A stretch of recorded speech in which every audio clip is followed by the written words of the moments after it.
Olá, eu sou Herbert Bianchi, videomaker, estou diretamente de Indaiatuba, interior de São Paulo, e eu também estou na TV Relacionamento.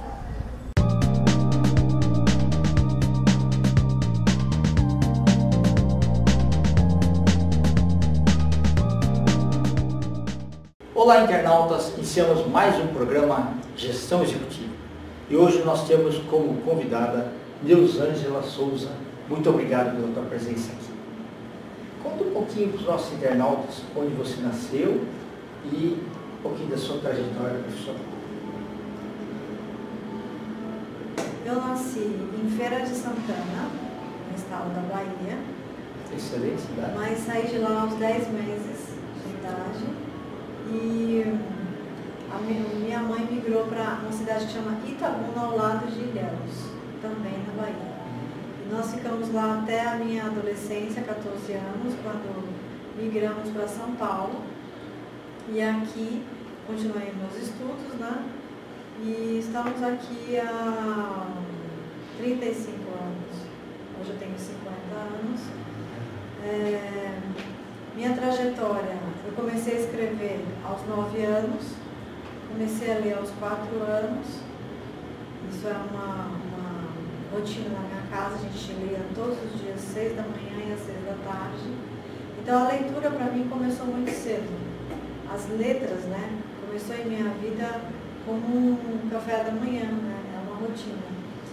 Então a partir daí eu fui crescendo, escrevendo, lendo a Bíblia. E depois, aos 9 anos, eu comecei a escrever poesia. Aí na vida adulta continuei fazia diários, né? Todos os dias eu escrevia alguma coisa. Quando, passada a vida adulta, comecei a trabalhar em outro segmento, comecei a trabalhar com design, mas na minha maioridade, né? Na maturidade, eu já senti aquela ebulição de ter que voltar para o meu propósito, porque a vida inteira o meu propósito são as letras, foram as letras. E aí fechei aquela etapa e abri uma editora e um instituto. Perfeito. A editora com segmento de poesia, biografia, e a gente está abrindo para outro pilar também, que é o autoconhecimento e educação. E o instituto nasceu de forma natural, porque eu já fazia ações sociais, e para validar as ações sociais, porque eu sempre fazia para outras pessoas, eu vou fazer uma ação, vou doar insumos para tal entidade, eu vou doar momento cultural para tal entidade, por que não fazer isso validando uma entidade, né, a partir das minhas ações?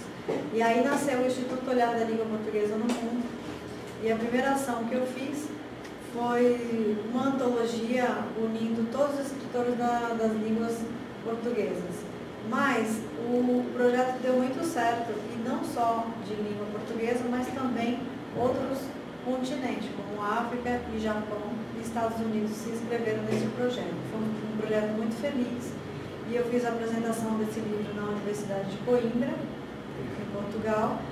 E a partir daí a gente começou a fazer movimentos que foram naturais. Parece que quando nós vamos de encontro ao nosso propósito, as coisas vão acontecendo, né, gradativamente à medida que nós fazemos. Então, é o que eu estava falando há pouco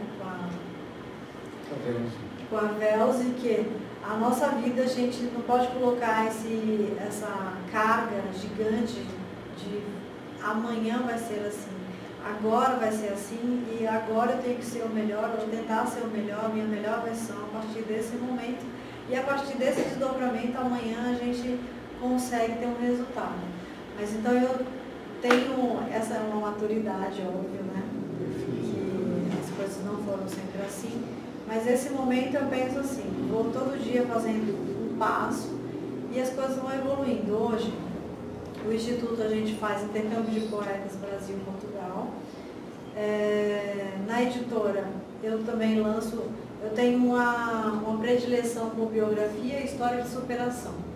Nesse momento a gente está com abertas as inscrições para uma antologia que fala Eu venci, eu superei. Que são histórias de mulheres, de pessoas que passaram por uma provação muito grande, por provações difíceis, duras, né? Então, eu quero unir essas mulheres para que outras mulheres consigam ler e ver que é difícil, mas a gente consegue superar. Que há histórias muito, muito, muito, muito difíceis que foram superadas. Então, eu tenho uma inclinação gigantesca por isso, porque eu sou filha da diáspora, né? Eu sou filha de africano e português. Então, dentro da minha veia já corre essa história de dificuldade e resiliência, né? Tem uma poesia que eu falo que é Navegar, que uma estrofe dela fala: navegar.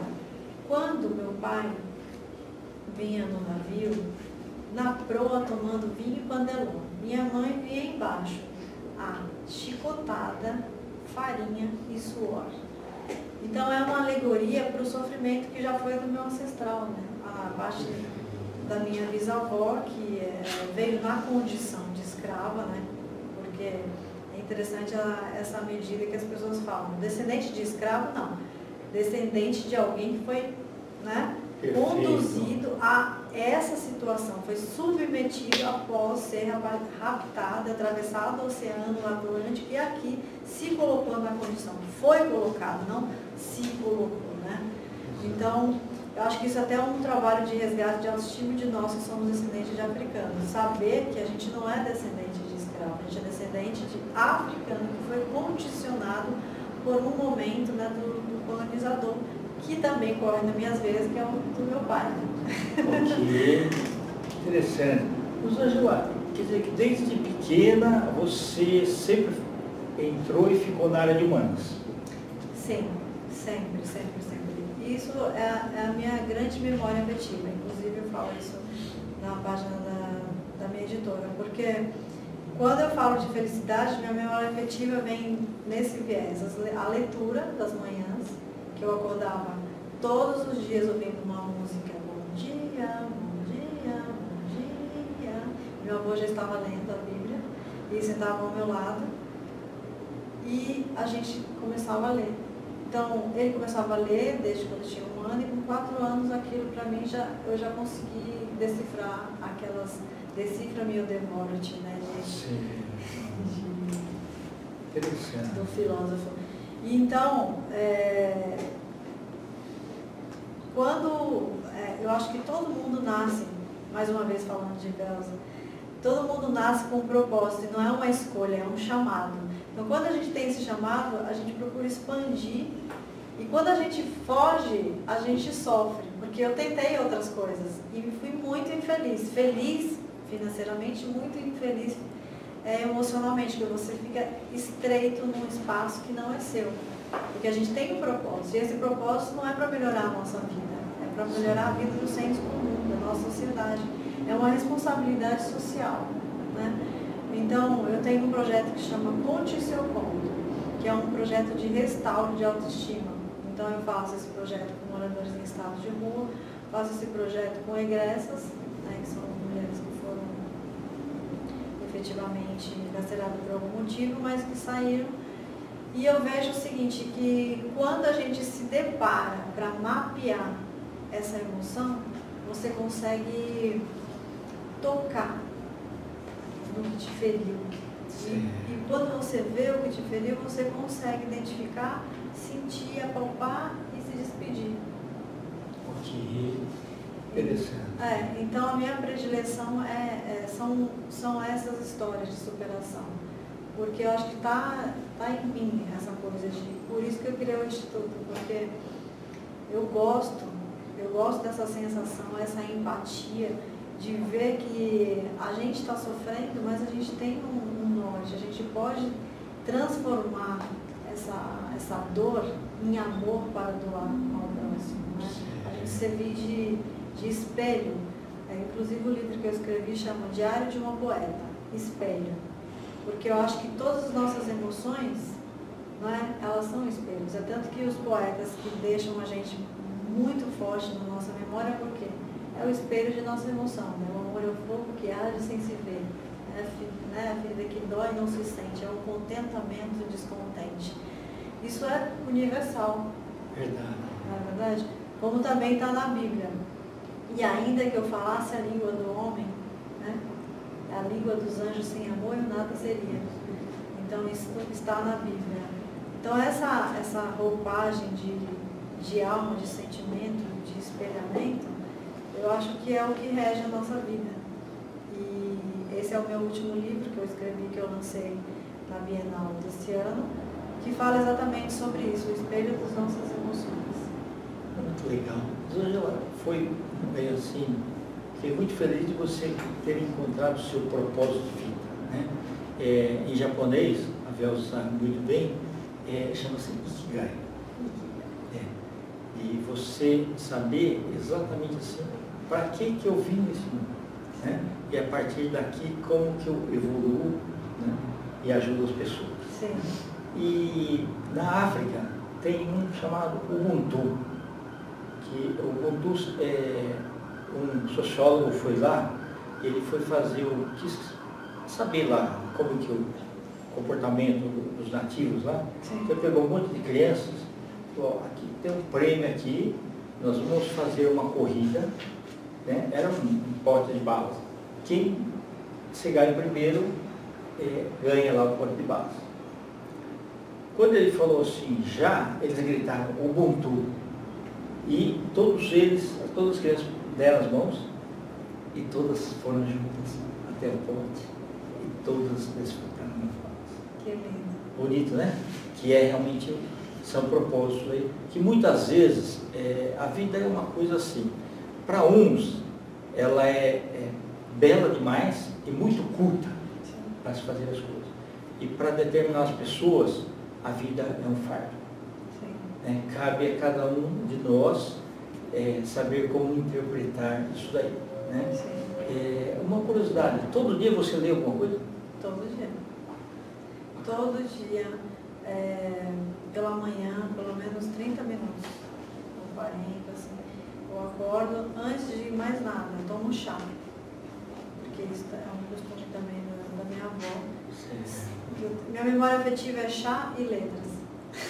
Muito legal. Então, até pode ser o título de um outro livro seu. Olha que é uma boa sugestão. Então a primeira coisa que eu faço ao acordar, levantar, é tomar chá e abrir um livro, ou abrir as notícias do dia, ou ver uma poesia, todos os dias. Aí eu fico 30, 40 minutos com esse ritual, chá, silêncio e as letras. Mas é bacana que a gente nota, né, pela tua energia, que você equilibrou bem o seu grau de espiritualidade.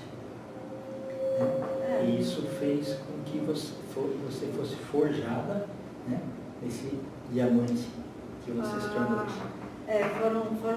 Foram belos retalhos. Foi bastante difícil, mas como você mesmo mencionou, se a gente não se deixar, né, ter as experiências, a gente não consegue ter a vivência do aproveitamento do que foi a dor, né? Perfeito. Mas eu acho que, na verdade, algumas coisas não são escolhas, né? Como eu te falei mesmo. Na nossa casa já tinha essa coisa da diáspora, mas nem um dia que nós acordávamos tinha a reclamação. Isso é muito importante. Todos os dias. Cada dia um dia novo. Sim. Nossa rotina era igualzinha todos os dias. Faça chuva, faça sol, fosse 0 ou 1000. A mesma rotina, todos os dias. 6 da manhã, meu avô abria a Bíblia, a gente lia. Todo dia, 6 da tarde, meu avô abria a Bíblia e a gente lia. Então ali eu aprendi o seguinte, que lá fora não pode influenciar quem você é aqui dentro. Perfeito. Embora esse ensinamento foi muito forte, né, na minha primeira infância, na segunda infância, na minha pré-adolescência, claro que na minha vida adulta eu não exerci com essa força como agora na minha vida com maturidade. Porque você passa uma fase, né, de aprendizado na primeira vida adulta bastante significativa, parece que a gente se distancia um pouco, né? É verdade. Da nossa primeira infância, mas aí devido às lapidações você retoma e você vê que a chave estava lá. Exatamente. Mas é importante assim você descobrir outras coisas E na hora que você retoma novamente, Sim. você vê que o retorno às origens é importante. Exatamente, fui estudar tudo que é fazer autoconhecimento, física quântica, fazer mandala, nossa, estudei muitas coisas, fui buscar muitas respostas, quando na verdade a resposta estava ali, bem aqui dentro de mim na infância. Ok. Nós estamos aí em instantes finais, quero que você volte outras vezes. Eu queria que você falasse o site da editora, do Instituto, tá? Redes sociais, como que as pessoas compram seus livros, como que elas podem saber um pouquinho mais do Instituto. Tá. Antes de mais nada, eu gostaria de convidar vocês para o nosso próximo encontro, que é um sarau litero musical, que vai ser na Casa de Chá do Parque da Luz. Nós tivemos ontem um encontro litero musical e no dia 22 de janeiro, às 15 horas, nós estaremos lá no Parque da Luz e vocês são convidados. Bom, a editora é olpbpublisher.com.br, é uma startup que tem esse viés de poesia e biografia como os dois pilares mais importantes, mas também a gente faz edições de outros pilares. O Instituto é o Instituto Olhar da Língua Portuguesa no Mundo. A minha rede social da editora é olpbpublisher. Está escrito aqui. Instagram, Tá. @olpb publisher. Do Instituto é Instituto OLPM, no Instagram. E o meu Instagram é @nilzangeloficial. Mas eu quero, antes de mais nada, agradecer a você, a sua equipe, que está aqui trabalhando, por dar a oportunidade de a gente poder divulgar uma parte de nossa trajetória, porque é sempre importante, e mais uma vez retifico, que quando a gente mapeia a nossa história, a gente fica mais forte. E quando a gente fala, conta, é como se a gente conseguisse, mais uma vez, tocar, né, apalpar nessa emoção. Então, como eu disse, quando a gente toca na emoção, a gente cura mais um pouco. Então, muito obrigado. Ikigai, né? Exatamente, Ikigai. Perfeito. Então, boa passagem de ano para todos vocês. Antes de mais nada, uma boa ceia e um bom momento de reflexão. E não para fazer planos para 200 anos, mas o plano para o agora, com consistência, para que ela possa ter uma verdade interior. Como dizia Platão, o ser humano é bom, belo, verdadeiro em sua essência. Todos nós somos assim. Ok. Fico muito feliz por ter conversado com uma pessoa muito sábia. Parabéns. Obrigada, viu? Internautas, com os agradecimentos, então, a essa fantástica Nilzângela de Souza, nós finalizamos mais um Gestão Executiva. Um grande abraço e até a próxima.